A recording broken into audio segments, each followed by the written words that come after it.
everybody can hear me now. Just had to click on something. I should be able to hear me all right now. All right. So thanks for joining the weekly live show. I will be recording this for my podcast as well. So for the listeners that are going to be hearing this on podcast, I will be sharing some videos or some pictures on the screen. So if you hear me say that and you're listening just to the audio, go to my fullcircleherbals.com website and look under blog, and you'll see the burdock root lesson for the weekly live show. I also put the live the video recording of this up on my blog, and I also will have the podcast, which is up on iTunes and Spotify. So everybody's jumping in. Hello, we're just getting started. So we're going to be talking about burdock root here. And let me see if I can just share my screen quick so you can see let me just share the entire screen. I'm going to show you a picture of burdock. And that's not what I want to show you. Here we go. Perfect. I can see what's happening. There we are. Check it out. That's burdock. Arctium lapa. That's burdock root that you see here on the screen. This is the flower. It is a purple flower. And I'll show you another picture in a second. But what you can see is these starting to form their barbs, right? So burdock is well known for its ability to cling to fur and to clothes and everything else, and can be kind of mess. So after this flower dries, turns into the seed head, then it's really has a lot of those barbs are dry and they really stick to things. Some of the common names of this plant are also beggar's button, turkey burr seed, gypsy's rhubarb, hardock, herber, and great burdock. So there's many common names out there, and the common name is sort of like the nickname of the plant. And you see right on the screen here the scientific name, which is Arctium lapa. So this is the plant I'm mentioning here. This thing grows all over the world. It's originally started in Eurasia and has made its way over to North America, and is considered kind of weedy and problematic here. And some people, especially since it gets onto people's clothes and animal fur and things like that, it can be hard to get off of our clothes as we walk through it. So we're going to talk about burdock root as part of the medicinal remedy making. There are other parts of the plant that can be used for medicinal purposes, herbal remedies. I'm just going to talk about the root today. So let's check out one other picture, which is here. This is the leaves of the plant. It does have a look of rhubarb in some ways. It grows out of the ground. The leaves grow out of the ground like rhubarb does. And it will grow in just about any sort of area as long as it's well drained and also has sun. It grows in USDA hardiness zones from about 4 to 10, maybe even 3. So those are basically the numbers indicate how cold it can be for a plant that it gets, and if the plant can live there. So a range of like 4 through 10 is a huge range. It's most of the United States of America. And so it can grow all over the place. All right, so this is what it looks like in its first year of growth. And this is when we would harvest the root. So it is a biennial, which means the first year it's basically root and leaf growth. And then the second year, it will send up a stalk with its flower. And that stalk and flower, can get up to 6 feet tall. It's a fairly big plant. The best time to get the roots are in the first year. Around the autumn time, the fall time is best. And the roots are very deep. They can be 1-2 feet deep at least. And so they can be very, very deep. All right. So what do we use this for? Well, the root is very nutritive. It goes deep into the soil, and it's going to be able to uptake all those other nutrients that other plants don't get to. most plants are growing in about the 6-inch layer depth of the soil. And so they don't get all the minerals and nutrients that may be further down in the soil. So burdock can bring up those nutrients and minerals and things, and it actually is very high in iron and extremely high in inulin, I-N-U-L-I-N, inulin, that prebiotic substance that we need in our bodies.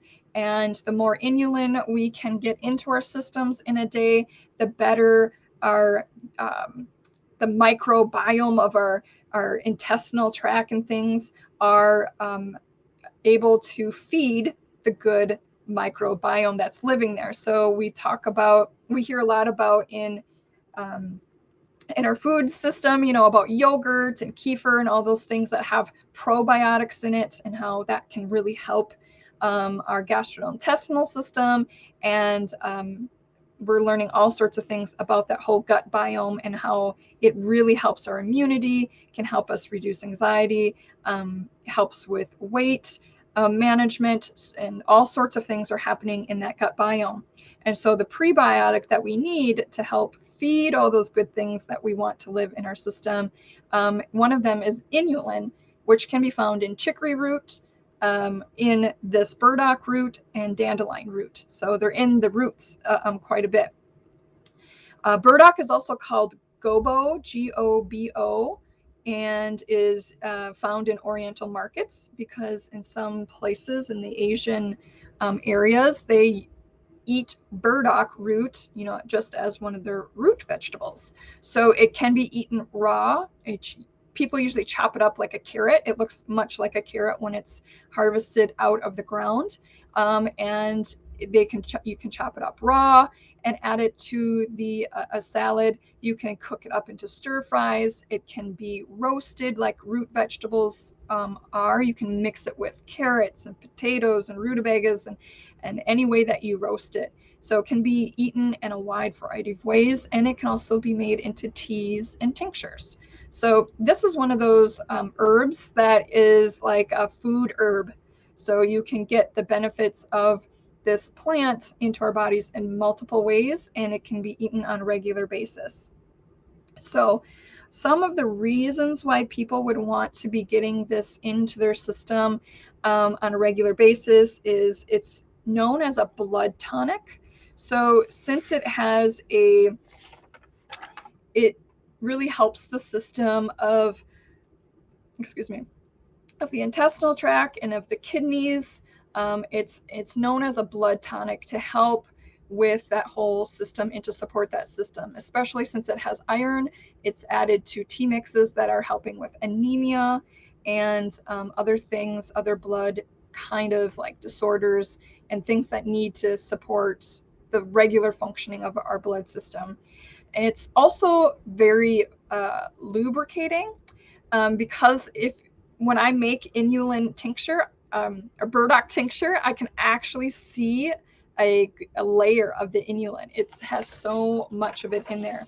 And all of the other plant properties that are in there are very moistening to our system. So somebody who has a very dry system, one of the things that would indicate a dry system is like eczema. Another indication would be constipation. And anything like dandruff, any dry type situations that somebody has in their body, burdock root teas and tinctures and eating of it could help all of those things over time, as using it as like a tonic. And tonic means taking something over a longer period of time. And it also is been known to help people and adolescents with acne, because of this whole idea that helping to support the blood system, sometimes the word cleanse the system, help detoxify the system. And there's a lot going on in the body with like the acne issues. And in traditional Chinese medicine, they look at working on things like the kidneys and the livers to help support the blood, the hormones, all that all the things that are happening with people in adolescence, and as their bodies go through quite a bit of change, and that acne starts to be a manifestation of things that need to come out of the body. So burdock root is something that is also been known to assist people with acne problems, with eczema problems, skin disorders of the type. So it's really has this good moistening type quality. It helps to promote the absorption of fats and oils in the small intestines, especially if somebody has a very high meat consumption diet, can help with that. And it helps with poor secretion of bile. So those are a number of ways that burdock is why it's used, and then you can see, how it's used. So how do we harvest this? I want to show you one more picture here. And what it is, let's see here. Let me just find it. So here's the picture that you probably see right now. And this is a type of shovel that can help as people harvest the root. So this really deep shovel, it's got some saw-like looking thing on it. But let me go back here. I'm gonna stop sharing. So when you harvest burdock root in its first year, it's going to be down quite deep. And the best way to do is not to stick your shovel in next to the plant and then try to, dig it out like that. Most people stick their shovel in and kind of prop it out. You're going to have to probably dig a little bit of a trench next to the burdock root, the burdock plant, and dig down until you can see how far that root system goes. Once you find that, then you can try to prop it out, or maybe keep digging like a trench around it to pull it out so you don't break the roots, because once you break that root off, it can be even harder to find the rest of it. So if you're going to go through all that trouble to dig out a burdock root, get as much of it as you possibly can. If you wait until the second year to harvest it, it might be a little bit woody in the middle or hollow, because it's sending all of its nutrients and resources up to the flower stalk. So definitely get that root before it goes into flower, because then it's the best nutrients that you can get into the root. And usually as the plant is bringing its resources down to the root into dormancy season is a really good time to be harvesting roots. And then you're going to have to wash it up good and get all the dirt out, and then you can either dry it the way roots are dried, herbal roots, or like I said, you can eat it raw as well, or cook it. All right. I'm just looking at some of the comments here quickly. Yeah, and one of the ways to identifying if you have burdock root, there's certainly other plants out there that look like burdock root, but when you dig them up, they're going to look a little different. Like yellow dock will have a very yellow roots system. But what you can do as you're learning to identify burdock root in the wild is let a plant go to its second year, let it go to flower and then to seed, so that you can identify properly that you have the right one. Because the flower is one of the identification features, is very distinctive and can help with that identification process. More likely than not, if you have had one burdock plant there, you're going to have another one. So it's most likely going to reseed itself. If you leave that flower head and the seed, let it go to seed, you'll find another next year. So, once there's one, there's probably another one. Can you grow it in a bag container, like a potato sack, with the root flap to check it, or is it too big for the container? You probably could. I've never done it, but I would think that you could definitely grow it in a container. You just want it to be, like the potato containers are pretty deep, and it's only going to grow as deep as it has space to grow. So either way, you will get a root at some point. Best cleaning method of the root, just soak and scrub the dirt off? Yeah, that's a good question. You can soak it. You can take a high pressure hose nozzle if you have something like that and spray it off first outside and really pressurize that dirt off if you want to. You'll get kind of the root won't be completely like a tap root like we see carrots, nice long carrot that we get in the store. It may branch off into some other roots parts. And so you might want to just chop those off or break those off because there's going to be dirt like in the basically the crotch of the roots where they join, and sometimes that can be hard to get out. But then once you have them inside, you can use like a potato scrubber if you have one.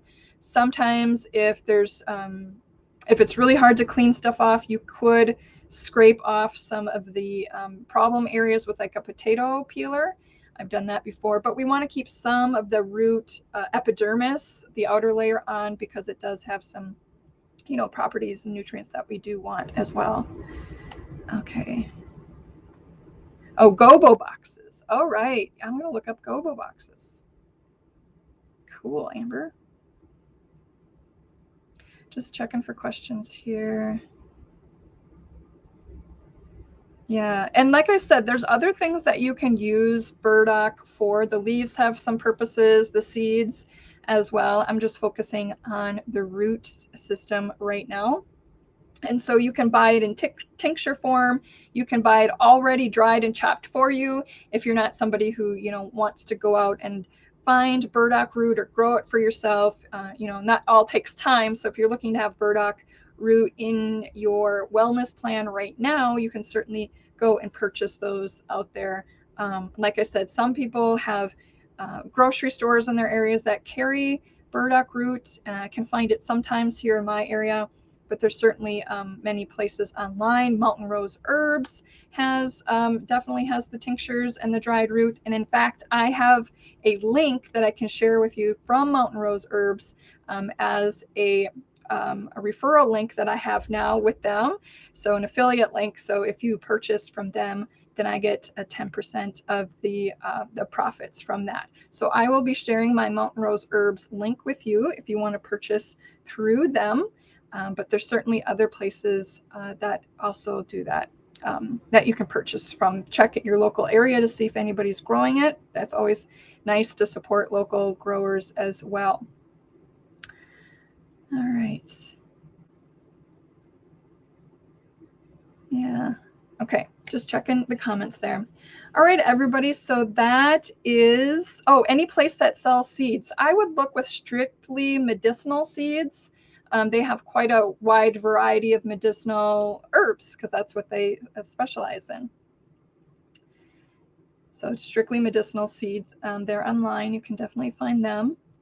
Let's see. What do I have coming up here? I will be doing another Plant Priestess Exploration Workshop starting February 8th. So if you're watching me in the Plant Priestess Exploration Facebook group, you're all set. You're already in there. That's usually where we have all of our interaction for that workshop. And I also stream it into YouTube and on my fullcircleherbals.com website as well. But if you want to be in there interacting with us and get all the links for the giveaways that I provide, then the Plant Priestess Exploration Facebook group is a good place to be. So I'm going to start that on the 8th and start another 4-day Plant Priestess Exploration Workshop. And for many of you who've already been through one, I always add something a little bit different to it. And some people only get through 1 or 2 days. And every time they join, they get a little bit further. And then I always do 5 days of bonus materials, and we do giveaway prizes as well. So get into the Facebook group, Plant Priestess Exploration, and I will be putting up a link for how to register for that workshop on the 8th, so you can get reminders and email and everything like that. All right, so February 8th, another Plant Priestess Exploration Workshop. And I'll share my Mountain Rose Herb link with you all as well if you're interested in using that link. So thanks for joining, everybody. I hope you learned a little something about burdock root today, and I'll be back Tuesday, 11 a.m. Central Standard Time each week. Bye-bye.